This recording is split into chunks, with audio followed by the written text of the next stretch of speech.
हर हर महादेव, भारत माता की जय। आज मैं आप लोगों को बताने जा रहा हूँ पाठ नंबर 4। मैंने यहाँ तक पढ़ाया था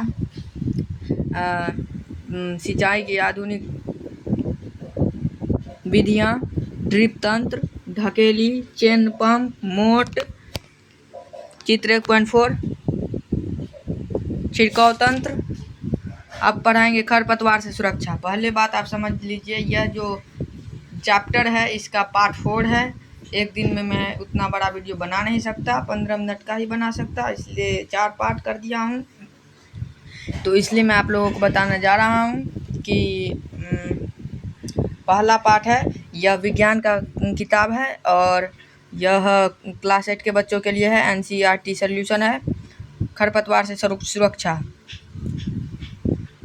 बूझो और पहली निकट के गेहूं के खेत में गए और उन्होंने देखा खेत में फसल के साथ कुछ अन्य पौधे भी उग रहे हैं। देखो, आप अनुभव कर रहे होंगे या फिर कर लिए होंगे कि जब खेत में जो है सो फसल उगाते हैं तो है सो वो खरपतवार उग जाता है। आप देख लिए होंगे या फिर आप देखेंगे, समझेंगे अब ये बात। खेत में कई अन्य अवांछित पौधे प्राकृतिक रूप से फसल के साथ उग जाते हैं। इन अवांछित पौधों को खरपतवार कहते हैं। खेत में कई अन्य अवांछित पौधे प्राकृतिक रूप से के साथ उग जाते हैं।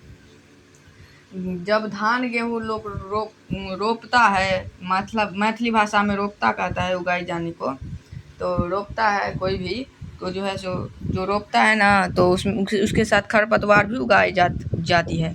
उसी को खरपतवार कहते हैं। अवांछित पौधे उग जाते हैं, मतलब क्या, उसको ज़रूरत नहीं है, वो नहीं उगेगा तभी अच्छा रहेगा, वो उग जाते हैं। ठीक, खरपतवार हटाने को निराई कहते हैं। जो हम खरपतवार को हटाएंगे उसको निराई कहते हैं। निराई आवश्यक है क्योंकि खरपतवार जल पोषक जगह और प्रकाश की स्पर्धा फसल की वृद्धि पर प्रभाव डालते हैं। कुछ खरपतवार कटाई में भी बाधा डालते हैं तथा मनुष्य एवं पशुओं के लिए विषैल हो सकते हैं।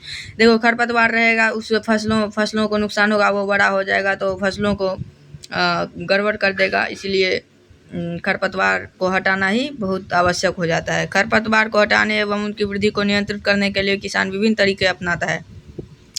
कोई क्या करता है तो हाँसू लेकर चला जाता है। हाँसू मैथिली भाषा में हाँसू कहा जाता है।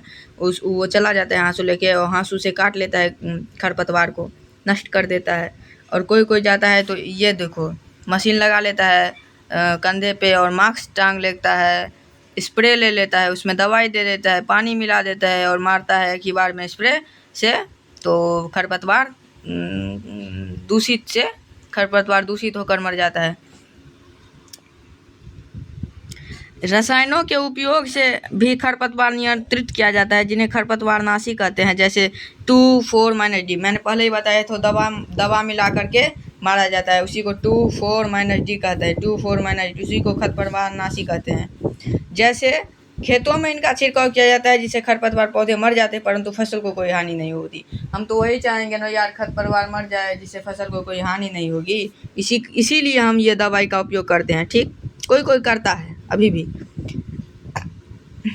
खरपतवार नाशी को जल में आवश्यकता अनुसार मिलाकर स्प्रेयर की सहायता से खेत में छिड़काव करते हैं। आप देखिए कि समझ जाइए, स्प्रे से मार रहा है, लेकिन किताब में दिया है। ठीक है, खरपतवार नाशी का छिड़काव, चित्र 1.6। क्या खरपतवार नाशी का प्रभाव इसको छिड़कने वाले व्यक्ति पर भी पड़ता है? जैसे पहले बताया गया, खरपतवार की वृद्धि समय तथा पुष्पन, इसको कोई भी व्यक्ति को कुछ भी नहीं होगा। ये मास्क भी लगाया है और इसको कुछ नहीं होगा। लेकिन हाँ, खरपतवार नाशी के छिड़काव से किसान के स्वास्थ्य पर भी असर पड़ सकता है, अतः इन रसायनों का प्रयोग सावधानी पूर्वक करनी चाहिए। देखिए, इससे क्या होगा, इसमें जहर रहता है। देखिए, इसमें जहर रहता है। जहर इससे सावधानी पूर्वक इसलिए किया जाता है, नाक में या फिर मुंह में चला जाएगा ये जहर, तो जो है सो गड़बड़ हो जाएगा, लोग मर जाएगा। इसीलिए ये सावधानी पूर्वक होता है, ये बहुत खतरनाक है। गड़बड़ किया था मैं इसको अनदेखा कर दिया था, पढ़ा नहीं था, अनदेखा कर दिया था और अपना वो रिकॉर्ड से बता दिया था, गड़बड़ किया था। ठीक है, कटाई।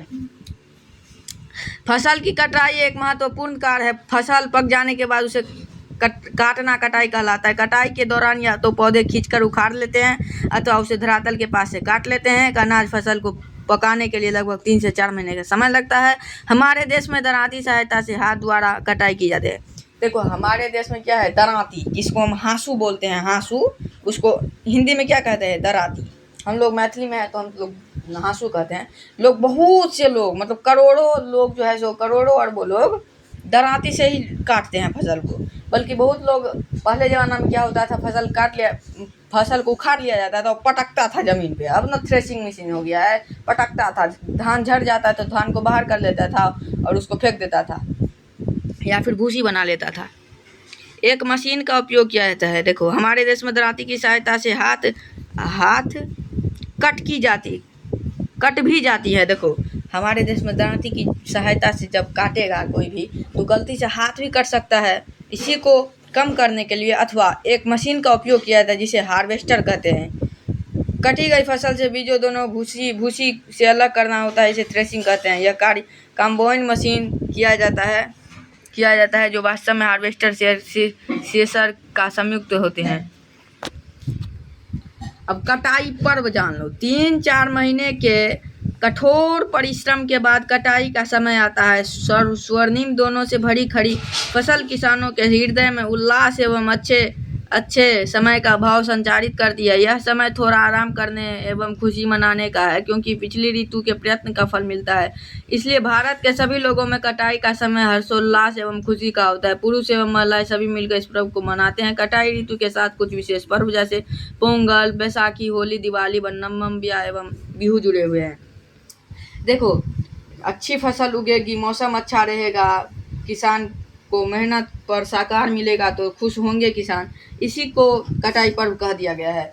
और इसी से जुड़ा है पोंगल, वैसाखी, होली, दिवाली, नाव्यता एवं बिहू जुड़े हुए हैं कटाई पर्व से। भंडारण, देखो भंडारण को हम छोड़ रहे हैं अभी, अंत तो बड़ा लंबा वीडियो हो जाएगा, इसी के कारण भंडारण को छोड़ दिया जा रहा है। भंडारण में क्या होता है, फसल को काट दिया जाता है, फसल को काट के उसका थ्रेसिंग में डाल के धान निकाल लिया जाता है, धान को बोरी में बांध करके उसको रखा जाता है कहीं पे। कोई अपना गोदाम में रखता है जो बिजनेसमैन होता है फसल का, कोई रखता है अपना घर पे ही रख लेता है, ठीक है। भंडारण। जंतुओं से भोजन ये हम छोड़ रहे हैं अभी तत्काल, ठीक। ये नहीं भी पढ़ेंगे तो चलेगा। ये प्रमुख शब्द जान लो, कृषि पद्धतियाँ, पशुपालन, फसल, उर्वरक, ये सब प्रमुख शब्द तो आप जान ही लो। मैं दिखा देता हूँ स्क्रीन पर, इसको याद कर देना, पढ़ लेना एक बार, अच्छा रहेगा। अब आपने क्या सीखा? आपने बढ़ती हुई जनसंख्या भोजन प्रदान करने के लिए हमें विशिष्ट कृषि पद्धतियाँ का अपनाना होता है। देखो जितना जनसंख्या बढ़ेगा हमको उतना ही भोजन चाहिए। उसमें धान और गेहूँ का बहुत ही बड़ा कॉम्बिनेशन होता है। इसी द्वारा हम लोग भोजन प्राप्त करते हैं। इसी को हम कृषि पद्धतियाँ अपनाना पड़ता है तो, लेकिन अपनाना पड़ता ही रहेगा। कभी भी चावल और गेहूं के बिना, चावल और आटा के बिना कोई जी नहीं सकता भारत देश में। अब टेक्नोलॉजी उतनी बढ़ गई है, आएगा फिर कोई। अब हम, ये पार्ट 4 है, क्लास 8 के बच्चों के लिए है। पहली मेन बात समझ जाइए, विज्ञान का कक्षा 8 के पाठ्य पुस्तक है और ये NCERT बुक सॉल्यूशन है, बिहार बोर्ड से है। और ये पार्ट 4 है। हम एक पार्ट में नहीं समझा सकते क्योंकि वीडियो 15 मिनट का ही होता है, इसीलिए हम 4 पार्ट कर दिए हैं। चारों पार्ट देख लेना जाके, जो यह वीडियो देख रहे हैं वो पात्र चारों वीडियो देख लेना। अब हम अगले वीडियो में हम रोज़ाना आते हैं, वीडियो रोज़ाना बनाते हैं। मैं 4-5 दिन से इसी पर वीडियो बना रहा हूँ। मैं कल इसका आखिरी रखूँगा, इसका प्रश्नावली, देखो अभ्यास का प्रश्न उत्तर बताऊँगा, आप लोग को बनवाऊँगा, ठीक है। अभ्यास का सारे प्रश्न उत्तर बनवाऊँगा, ठीक है। तो अगर मेरा रोज़ाना वीडियो चैनल अच्छा लगता है, मैं रोज़ाना वीडियो बनाता हूँ, आप लोगों को सेवा करता हूँ, अच्छा लगता है तो ठीक है, वीडियो को लाइक, सब्सक्राइब और कमेंट में जो है सो कमेंट करना। और कमेंट अगर कोई भी करेगा तो मुझे रेड दिल भेजूँगा। आपको जो मर्जी हो कमेंट करो, गड़बड़ कमेंट मत करना, ठीक है। और वीडियो अच्छा लगे तो सब्सक्राइब ज़रूर कर देना। मैं कल फिर मिलता हूँ प्रश्नावली के साथ।